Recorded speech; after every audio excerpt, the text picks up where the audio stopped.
Across the Heartland, there's a church that doesn't call itself a church. No steeple, no sign out front, no written creed, just ordinary men and women gathering in living rooms, led by preachers who travel in pairs, homeless, celibate, and treated as if they carry the voice of God. Some members call it the truth. Outsiders know it as the 2 by 2, referencing the pairs workers travel in to spread word of their church. It's a religious group that the FBI has stated does not go by one specific name, but has widely been referred to as the Way, the Truth, and the Church with no name. Members say the sect was founded in 1897 in Ireland. Those who have since left the church claim the group thrives on secrecy.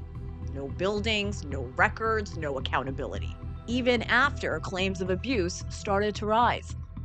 Sheri Autrey was raised in the 2 by 2 movement and claims she was abused at only 14 years old by 28-year-old church worker Steve Rose, who moved into her family's home in California.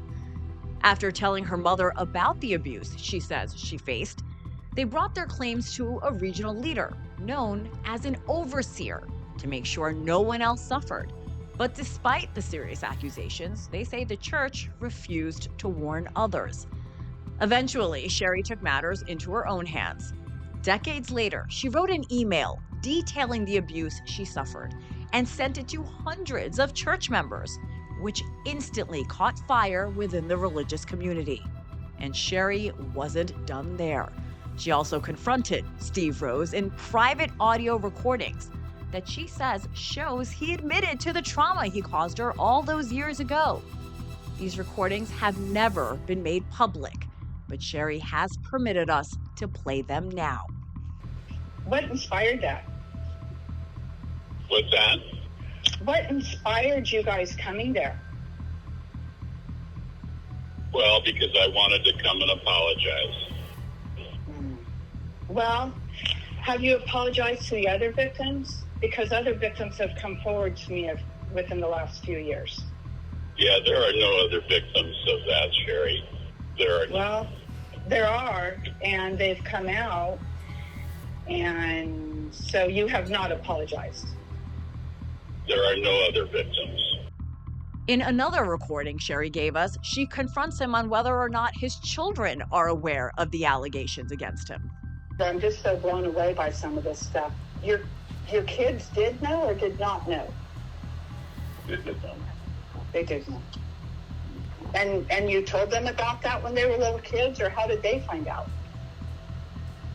I told them about it when they were young, and we talked about it as a family, and I didn't hide it from them. How did they take it? Well, as you might expect, not real well, but... Yeah, your timeline does not add up at all with the workers' lists and the documentation, so I'm just kind of confused about that. Because when we took you down in the work, is it you were with in Fresno? No. What year were you in college? What years were you in college? I was in college 2 times. And what were those years? So I went back and finished I started college in January of 1983, right after Christmas when took me down there.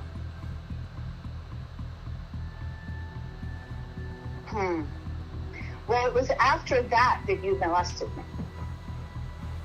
No. Yeah, it was, because I remember you being in the truck with me, in the back of the truck. And then it was when you were molesting me. Okay, and...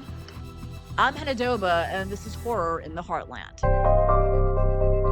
Before we get started, we do want to give audiences a warning that this episode contains heavy topics, including descriptions and discussions of sexual abuse, and may not be suitable for everyone. First, I want to thank you for coming on. Like I mentioned, this is not an easy topic. I want to start with some background for listeners who've never heard of the 2x2 church. How would you describe it? It is and first off, thank you very much for having me and creating exposure and light to what I've been fighting for 38 years within this secret sect. Often referred to as the 2x2s by people who have left it. The people who are still in call it the truth or the way, is what they refer to it as for them that are still in. When I call it a secret sect, it is very much under the radar. They are not registered with government here in the United States, and many other countries they're not registered. They meet in homes, and you are told which home to go to meet in for Sunday morning and Wednesday night meeting.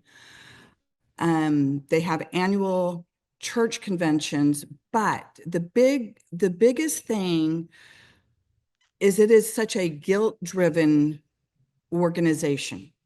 It is, if you go to any other Bible based church, that is false religion. This is the one true only way for eternal salvation. And if you do not talk to one of their ministers, which they call workers, if you do not hear the gospel from them, you do not have eternal salvation. So you have to talk to a worker essentially to get into heaven. Correct. And then you have to follow their rules, which they really cherry pick scripture for what their rules are to control the environment, control the mentality of the followers. So what did life inside look like for a family for you, Sherie? So growing up, I have 4 brothers. I still have them, even though I'm grown up. Have 4 brothers. Every Sunday, we went to Sunday morning meeting. Sunday afternoon was gospel meeting. And Wednesday night, and you did not miss those. So that was really important. Women are second-class citizens, very, can't think of the word I'm looking for, but subservient, meek. Those are all qualities that are praised. And back when I was a kid, because I left it when I was 17, when I moved out of my parents' home, I left the organization. Is that something you always wanted to do? You knew when I hit this certain age, I'm out, or it's something that just developed over time? It developed over time because of the culture that no matter what you do, it's never enough for God. And, listening every Sunday morning meeting of people in their 40s, 50s, 60s crying, and I just hope I can do better this week. And I could so it was such a guilt-driven thing. I figured over time, there's no way I'm going to get in. If these people who seem to be good adults, and here I am a teenager, there's no way I'm going to end up in heaven. So I'm going to leave. I'm going to cut my hair. I'm going to wear makeup. I'm going to go to hell looking the way I want, was my mentality at the time. Because it just felt like a hopeless goal. One, I feel like it's impossible to reach. Absolutely felt that way. Yes, ma'am. Let's talk about Steve Rose. He lived in your home. He abused you when you were only 14 years old. Talk to me about his role in the church and just what happened throughout that time in your life. Okay. So 2 years prior to him molesting me, he was in what's called our field, a territory. So the ministers are assigned a territory, which they call a field. As a state or a certain No, part a in the country? certain part of the state.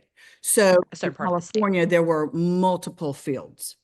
Mm. And so the one I lived in, it covered about a 2-hour radius.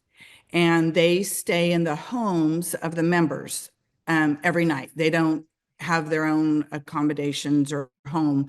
They travel to each member's home and stay there for a night to a week, their discretion. So he had been in our field 2 years prior to when he molested me. In that time is when he started grooming me and just as equally important, our family. What do you mean by that? A perpetrator will often not just groom the victim, but they groom the family, the community, and they will spend just as much time grooming the environment around their prey as they do the victim. As in earning trust? Trust. He was very charismatic. Oh, let me help you with this. Let me do that. So doing everything to really appear the good guy. And yes, definitely gaining the trust. So that had happened 2 years prior to when the molest started. And I very distinctly remember we took him down to Arizona.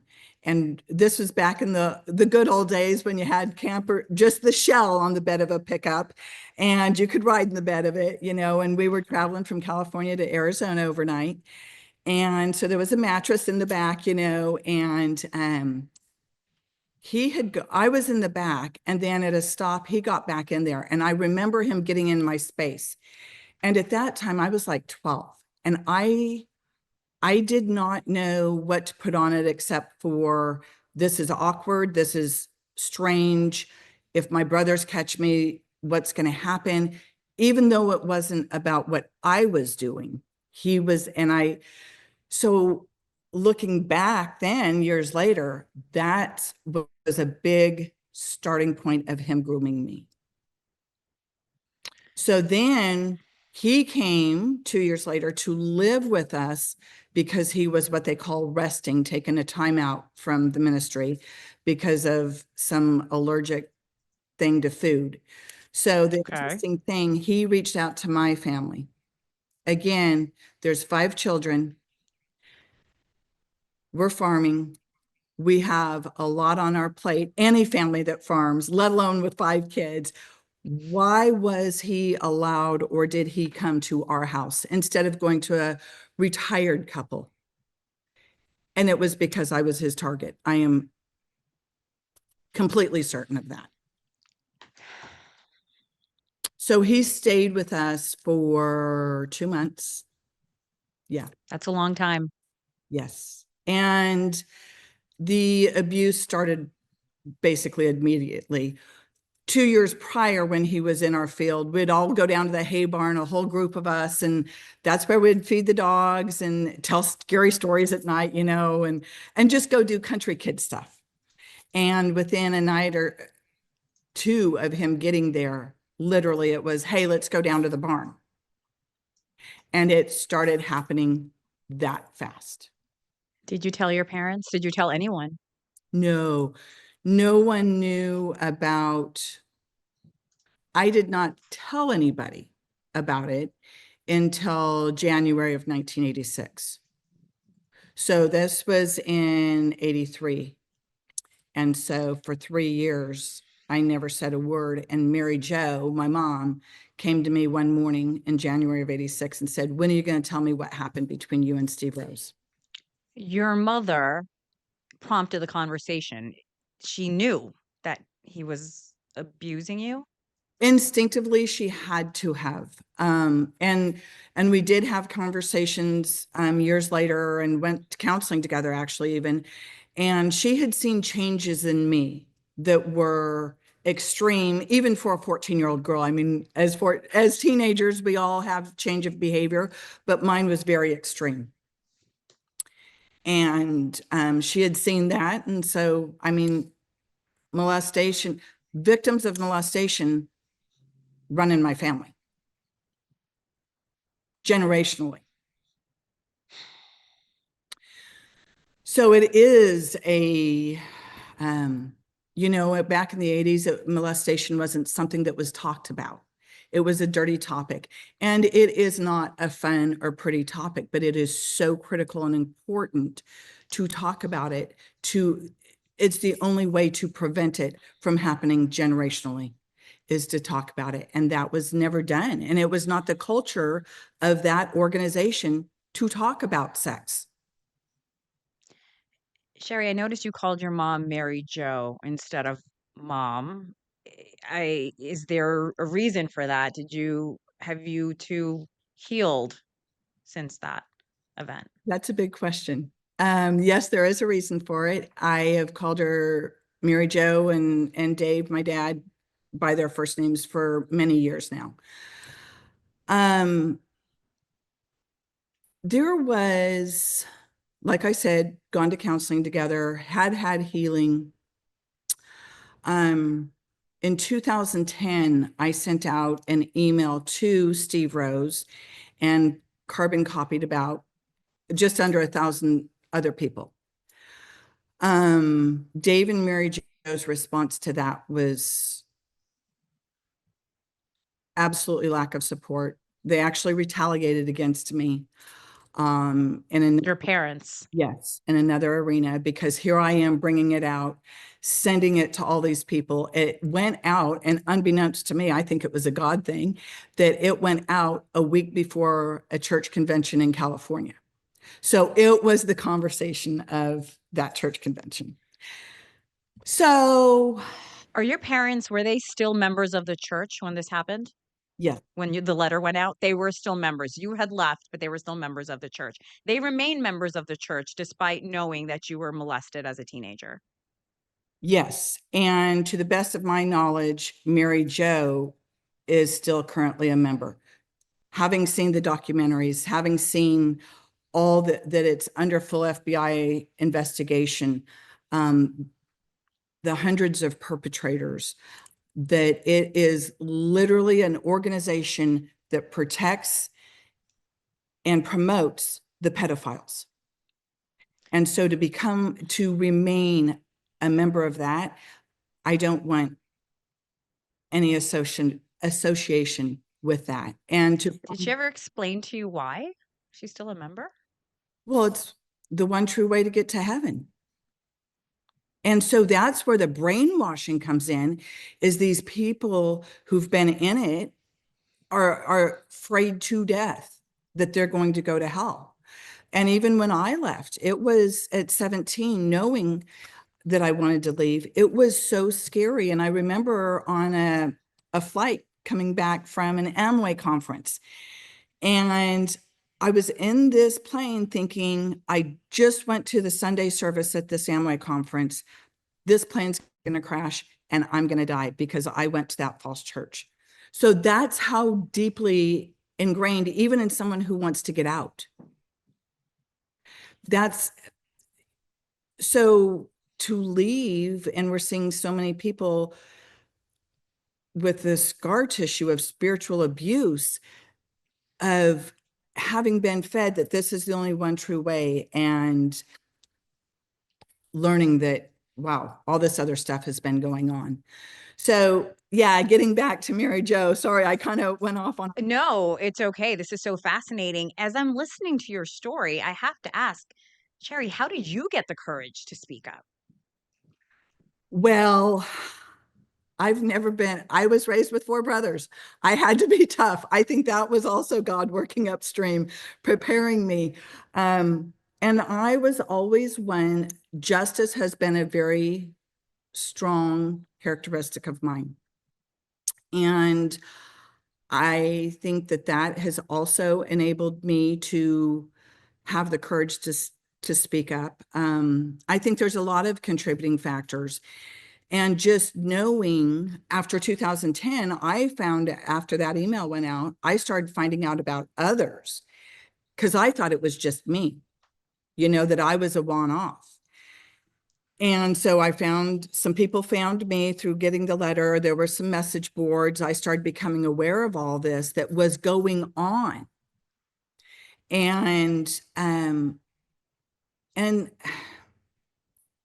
I just have always felt that somewhere, somehow, someday, I would tell my story. If it helps one person get help, not feel alone, if it protects one child, what happened to me was completely worth it. I just feel so strongly that I'm able to speak up, and I must. And it's not easy. There is a price to be paid every time a survivor shares their story. And I also want to hope that it also, every time a survivor shares their story, not just me, the thousands and millions of survivors, the ones that are able to help those that are not able to. I said it before, I'll say it again. You are incredibly brave. You talked to me about your relationship with your mom. How about your brothers, your father, the community? How did that relationship change? So Dave stayed in it until he passed, I think 3 years ago. And he and I had made some peace. Even as far as with Mary Jo, I have no hatred or bitterness about her. Do I wish that her eyes could be open to see and to actually know God in a very different way? Absolutely. No hatred though. Just very neutral ground. As all my brothers are all out of the organization. And two of my brothers I'm quite close with. The other two, we're just on different journeys. And Are they still part of the church? no, none of my siblings are. So just Mary Jo to the best of my knowledge. I want to talk about a moment in your life. This is years after you left the movement. You're at a San Diego Padres game. This is in 2010. You hear the song Man Eater. And then you've mentioned that that was a pivotal moment. Why? Yeah, it was so crazy. I can still see myself sitting there. And all of a sudden it came on, and I had been just happy. It was before the game, just sitting back, chilling, watching the crowd and whatnot. And that song came on, and I had to get up and I started making laps of the stadium. And it was a sensation of just wanting to crawl out of my skin because of this song blaring throughout the stadium. And that was when I knew that I had unfinished business and I needed to send the email to Steve.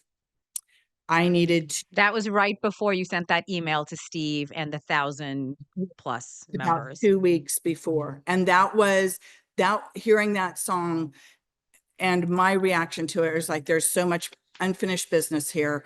And one of the things that I had asked the leadership, I hate to use that word when referring to people of status in that organization.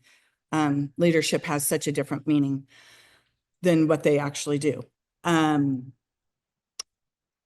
had asked them to go to every home that FH Farthead ever stayed in. Just to let our viewers know, that's what you call Steve Rose, FH. Yeah. Just to let them know. Yes, go ahead. I had asked the organization go to every home that he had ever stayed in and find the other survivors, because there's never just one victim. That's not how pedophiles work. And they never did. And I kept asking Mary Jo throughout that time, from when I told her in 86, that's when I originally asked. 86, 87, 88, throughout time, go to every home, go to every home. Leadership would not do that. And so in my hearing that song, knowing there was unfinished business, I knew, okay, I've got to send this to him and everybody else I can get. And I had an uncle that helped me get email lists. I mean, I had help getting that mission accomplished of 800, 900,000, whatever it was, emails sent out, because I didn't have connection and with people in the organization. Sherie, we have to move on to those powerful audio recordings you shared with us. You recorded conversations with your molester, Steve Rose, FH, as you like to call him. What made you decide to record these conversations and, quite frankly, confront this man, this monster? In the fall of 22, I was told about a look back window in the state of California for victims of child sex abuse. And that window was closing December 31st of 22. So I had started contacting attorneys in September, was working on my case, had filed it with California. I had heard things from other folks about what had happened after he had molested me, as far as legally. And I wanted to confront him because it was the first I'd heard about these other legal proceedings from multiple sources. Had found out that my grandma, my maternal grandma, had filed a police report on him. No, because of you knowing her granddaughter was being abused, your grandmother did file police charges. Yes, after it came out in '86, she filed a police report. Incredibly brave for your grandmother as well, Yes, no doubt. and she did not tell Dave and Mary Jo. She told my aunt, because she felt that Dave and Mary Jo would be mad about it. So I'm hearing all this stuff, and it's like, no, I need to confront FH. And I need to get this on record. I already had the letters where he had admitted to molesting me, but I wanted something, another timestamp, because I have timestamps all the way through of documentation and everything. And so it was, well, it's legal. It was a legally recorded call. I covered all my bases there. And then I just wanted to make sure that we've got this on record. Earlier in this podcast, we played some of these audio recordings for our listeners. I listened to him as well. And there was one part where you asked him, "That's when you molested me." And he said something to the effect of, "Yeah." And it was what did you feel? It felt so oblivious to me. Did you feel any remorse coming from him? Any acknowledgement? No, no. And I did not expect any. I did not expect any. He acted exactly how I anticipated he would. Because he had been brought to our house back in the '80s to apologize to me face to face. And I told him, you are not sorry. If you were sorry, you would have come way before they made you come. You're just sorry that you got caught. What was the apology like? If you can tell me in a few words, what could he have possibly said? That he apologized for what he had done to me, and it was wrong and inappropriate. And even though there were all these people from the church there, the F-bombs flew from me, because it was absolute. There was no remorse. So you record these conversations. Did it give you any sense of vindication? Oh, yeah. Oh, yeah. And even to the effect that it was 3 different phone calls. It was segments of it because he was driving Uber and Lyft. And so he had have to call me back. And so there was, I'm so disturbed that this man is driving possibly young girls in Uber and Lyft, which is a whole other story, but that is very disturbing that he's out on the streets. I didn't mean to interrupt, but go on. super disturbing, super disturbing. Yeah. And so there was a sense of accomplishment of you have zero power over me. You are nothing but a useless piece of is what you are. You shared these audio recordings with my team. We are the first to hear it. We're grateful that you did. Thank you for sharing your story. Why did you wait to share them, Sherie? There had been some other opportunities that the fit and the dynamics just were not right. And I knew that at some point in time, I would be sharing these, and that when the time was right, the dynamics were right, and it needs to get out there. And I think even as far as people becoming educated, this is what an abuser sounds like. This is how they get around it. And he thinks that this is absolutely normal and acceptable. That poor victim that was in his Uber car that he's saying, "No, Sherie, you're the only victim." That poor person that was, I mean, If I was in a car and somebody was driving saying you're the only victim, I'm running out. What happened after you tried to prosecute, Sherie? so it was for the look back window was for civil. I still, though, and he had no assets to go after. I couldn't get an attorney anywhere in the United States. I mean, I pound the pavement, and from all over California, east to west coast, couldn't get anybody to take on the organization because they're not organized. There's no monies available. It's all under the table in trust funds. So civil went out the door, tried criminal. And because of antiquated laws in California, even though we have all the evidence, admission, everything that we need for him to go to jail for the rest of his life or for however long, because of an antiquated law in California, I cannot because of the statute of limitations. You picked up. You were instrumental in creating the organization Advocates for the Truth. Tell me more about that group. So when we were working on my case, Cynthia Lyles, a private investigator who had gotten in touch, she's a former member also. Yes. We were working together and we were on my case and had just met eye to eye.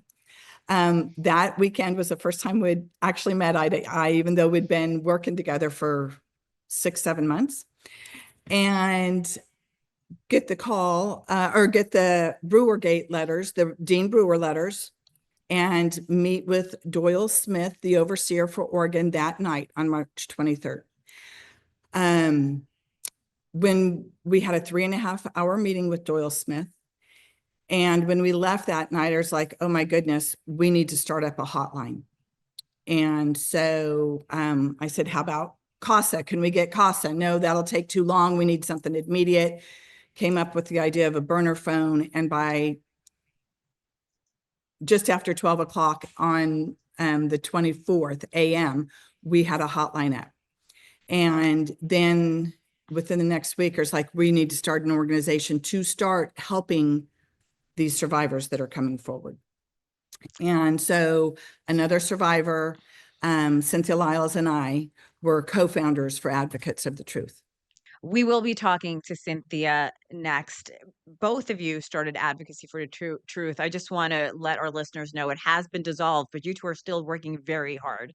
And talk to me about efforts now. Yes, absolutely. We're both charging ahead in each of our lanes, which absolutely complement each other. And my mission has remained the same of exposing the abuse within the organization, as well as, because of my personal case, doing what I can do with the organization to help reform statute of limitation laws. There's just so much that can be done. If my story and other survivor stories can help in any way to change the statute of limitations in any state, that's a really important thing.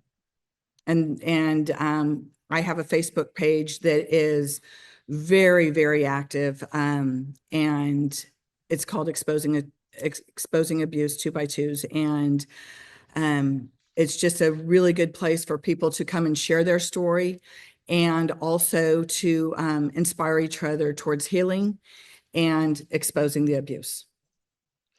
In your experience, Sherie, how did the church's structure, and I'm talking about the overseers at the top, the workers staying at people's homes, no accountability, secrecy, did all those factors just make space for abuse to thrive? Absolutely. It is the perfect breeding grounds for a pedophile. There's zero questioning if a worker says do this. In the household I was raised in, if the worker said do this, that's what was done. It was not asked why. When Mary Jo went to the overseer about my molest, he asked Mary Jo, did she know of any other survivors? She never asked him. She would never think to ask him because it would be questioning authority of, do you know of any others? Why did, when FH had to leave our house that day, it was a phone call from the overseer saying, take FH to LA today. Did not ask why. So that's the authority that they have over members. And I know that every household is not as extreme, but I also know, after hearing so much in the last 2-3 years, absolutely my home was not the only one like that. I've been talking to so many people, and I definitely see a pattern. You've gone through so much, Sherie. What has the healing process been like? Well, I have to give a shout out to my very first counselor, Jane Lilly, up in Oregon. And I could not have had a better counselor to start my healing journey. And that she prepared me that this would be healing over a lifetime. And not that I would be a victim over my lifetime, but I could become a survivor, and I could continue to heal and grow. And so my biggest shout out is to her. And she just really prepared me very well for what my journey through life would be like with this.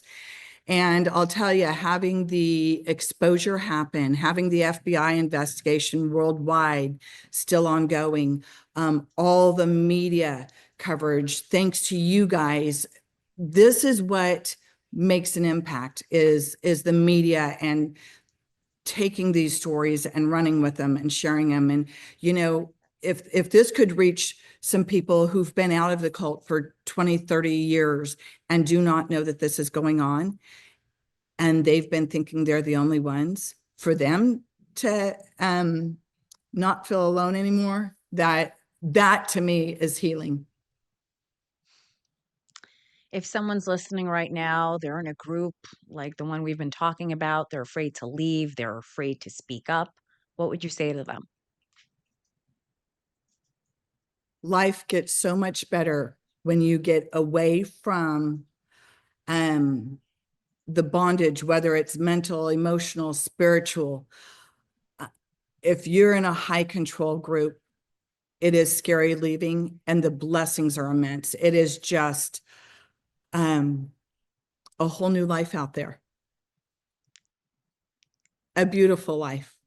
And it is so worth doing the work to heal, to look in the mirror and face that hurt and that pain. And what comes on the other side of it is so beautiful and so good. And you never know who you're going to help by going through that ugly to get free. Well, Sherie, thank you so much for sharing your story. I mentioned off the top of this podcast how incredibly brave you are. As you've shared what you've been through, you're incredible and no doubt an inspiration for so many. Thank you again. My pleasure. Thank you so much. Next week, I speak with a former higher up in the 2x2 sect about the abuse of power he saw firsthand and the consequences of that abuse. Here's a look at my conversation with Andy Schultz. Why were so many friends, parishioners, trusting him? Was he charismatic? What was the kind of presence that he had in front of everybody where so many people just blindly followed Dean? Yeah, you know what? I wish that I would have stood up back then at like in my 30s and just said, you know what, this ministry is messed up and I don't want any part of it, and just spoke up and said things that I'm saying now, because I can't answer that question. It's a mystery to me. It is an absolute mystery, because his messages to me were always dead. They were just canned, the same kind of stories and the same old dramatic message said in the same preachy, sing-songy voice. There was times I just wanted to just stop and grab Dean by the shoulder and say, Dean, who are you? Like, who are you? I don't know who you are. You're this facade.